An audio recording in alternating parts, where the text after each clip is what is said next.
Hey guys, so today I'm going to tell you everything about cryptocurrency mining. Without wasting any time, let's get started. So, first, let's understand what a cryptocurrency mining actually is. Mining cryptocurrencies has two main functions, which are adding new verified transactions to the blockchain digital ledger and issuing new coins. Each time when a cryptocurrency transaction is made, miners complete to secure and verify the operation. To do so, miners have to solve a complicated mathematical problem that adjusts its difficulty to ensure a stable issuance rate. Once a miner finds a hash, the output of a hash function, which is lower than the target defined by the blockchain protocol, the miner is entitled to receive the block reward. This block reward is a coin of the cryptocurrency which is being mined. Okay, so as more and more miners join the network, the mining difficulty rises. The more the difficulty increases, which makes it more difficult to the block finder. This increase in complexity makes the process of mining time consuming and extremely energy intensive. Because of this, miners are always looking for the cheapest electricity rates at the most efficient mining hardware. So, why should you mine cryptocurrency? Mining cryptocurrency provides the miner with the three key benefits, which are the cryptocurrency reward, transactional freedom, and the unique functionality of the crypto that they mined. Own cryptocurrency. First is you can own cryptocurrency. Miners are probabilistically expected to obtain cryptocurrency when they expend hashing power towards the cryptocurrency blockchain. Like other financial assets, this rewards holds value on the open market. Recently, cryptos that are sufficient liquid are being used as a method of payment. Cut out the middleman. Mining cryptocurrency also enables transactional freedom by removing the need for intermediaries by defining blockchain technology, which allows cryptocurrency to be decentralized because it is governed by the entities mining and transacting with it rather than government banks and financial intermediaries. Therefore, cryptocurrency transactions allow consumers to avoid fees associated with intermediaries like PayPal or Stripe or contract attorneys and currency value attenuation, which is caused by monetary policy. Specialize. Miners can achieve the unique functionality of the cryptocurrency that they are mining. For example, Monero offers a discrete currency that ensures that others cannot see your balances or track your activity. On the other hand, LBRY enables a content sharing and publishing platform that is owned by its users instead of a third party. So now, what is the cost of mining? You must be wondering, like, this mining sounds cool, but how much it will cost me to do mining? So the answer is not direct to it. Mining cryptocurrency does come with its trade-offs, the cost of electricity and hardware, and diseconomies of scale. Mining cryptocurrency requires a large volume of electricity due to the computational intensiveness of the task. While electricity costs vary drastically across geographies, researchers at Bitcoin assert that miners are most profitable when they locate their mining hardware in regions where there is low cost, such as eastern side of Europe and Venezuela. A task it can be very difficult given the shortage of mining farms in the regions I told you, which are Venezuela and the eastern part of Europe. So adding more to the economic strain, the upfront cost of hardware is not at all cheap. Investing in top-end cryptocurrency miners can cost as much as $5,000 and take numerous months to break even. It is dependent on the amount of hash power on the network, prevailing market prices, and electricity costs, which may not be within everyone's budget.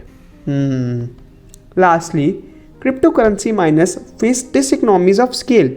As additional miners begin to mine a specific cryptocurrency and the finite quantity of remaining blocks decreases, the expected payout per volume of mining hash power expended decreases. Moreover, as increasing demand for electricity caused by increased uptake of mining and societal energy consumption fuel upward pressure on electricity costs, profit margins of miners are at risk of decreasing further over time. So now let's understand how you can mine. What hardware do you need to start mining? Mining cryptocurrency requires one to purchase specialized hardware, which are two types, which are graphic processing units, short form GPUs, and application specific integrated circuits, ASICs. So option 1 is choosing a GPU. Mining a coin requires the miner to use an algorithm that corresponds to that unique coin. The degree of mining efficiently that a GPU exhibits when a mining is certain algorithm is based on the GPU specs. Therefore, a GPU miner should choose their hardware based on the type of algorithm that they want to mine with. Thereafter, you can select the hardware which is based on the brand, reliability, power consumption, and the price. For example, AMDs, you all must know AMDs, Intel AMDs, come well recommended when mining with Kryptonite and Kryptonite heavy algorithms for coins such as Monero and Loki, whereas NVIDIA's are noteworthy with respects to Equihash and Ethash algorithms used for Zcash, Zencash, and Ethereum. Custom GPUs rig. For individuals who are looking to build a custom GPU rig, they must consider a number of components including the graphics processing unit, power supply unit, motherboard risers, and rig frame. Additional elements will lengthen one's break-even duration. A detailed configuration description which can be found in this article, which can be found in this video from our friends at Coin Central. For those with limited hardware knowledge or the time to build a GPU, they can opt to purchase a pre-built mining rig for a slightly higher price. Some pre-built rig manufacturers also provide a 6 to 12 month guarantee, and there are several noteworthy pre-built rigs worth considering. So option 2 is choosing an ASIC. An ASIC is a machine that is designed to mine a selected type of cryptocurrency and algo.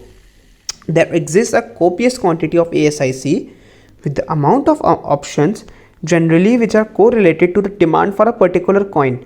Though Bitmain manufacturers, the majority competitors such as InnoSilicon and Halong are looking to expand their footprint in the space with the new ASIC releases.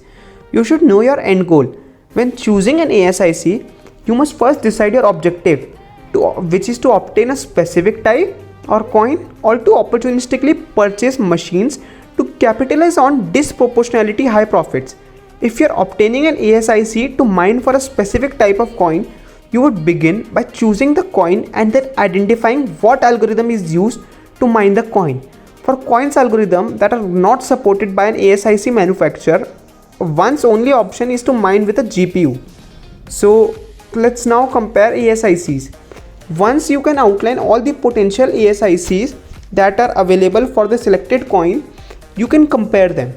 Key metrics of comparison include hash rate, which is the revenue potential, relative to the electricity usage, which is variable cost, initial equipment cost, and the date by which you would be able to receive the ASIC, a function of release date and shipping speed. Some spectaculars purchase an ASIC to earn higher profits that are generally realized by the first movers on new ASICs. Typically, the most profitable machines with the shortest break-even period are new releases, since they can outhash incumbent GPUs. Other opportunities seek to scoop up used or old machines for a discounted price. If this is done during a bear market, when some miners find it unprofitable to mine yet the market does rebound, the owners of the machine may be able to receive a return on their investment despite their ASIC's relatively low hash rate to electricity cost. So before you buy, you must keep this in mind. Regardless of one's intention when purchasing an ASIC, it is essential to be wary of potential sticking points. First of these is the miner's projected break-even period, which is based on hash rate relative to the electricity cost. Another is the probability of whether another manufacturer will release an ASIC to mine the same type of coin in the near term, as the higher competition will decrease your current ASIC's profitability due to increased network difficulty. So what are the key difference between GPU and ASIC machines? On a high level, there are some factors which differentiate GPU miners from their ASIC counterparts. Number one is flexibility in mining different coins.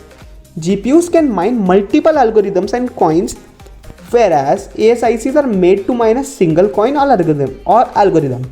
This means that GPU can be adjusted to mine whichever coin is most profitable at a given point in time, whereas ASICs can become a cash burner or paperweight in the case that mining their respective coin becomes unprofitable. Number two is resale value. GPUs tend to have a higher resale value as they can be used to mine multiple coins and their hardware can be reused for computational purposes which are unrelated to mining cryptocurrency. ASICs, on the other hand, generally depreciate at a quicker rate as they lose their lucrative profitability in a short period of time. Number three is risk return preference. While GPUs offer additional flexibility, the lower risk generally comes with lower returns relative to an ASIC when mining the same coin under the same market conditions. Number four is ability to host the machine locally. Another consideration between choosing GPU mining or ASIC mining is your ability to host your machines locally at your home or office. While many GPU miners set it up in their home, ASIC machines in bulk are generally intrusive devices in the household as they require significantly more power, create loud noise and emit more heat.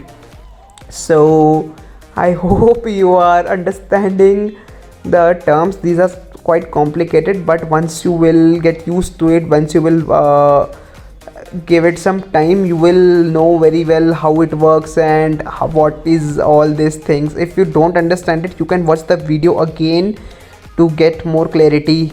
So now I will tell you what to look for when choosing a mining pool. So first thing you should look for is the payout structure of preference.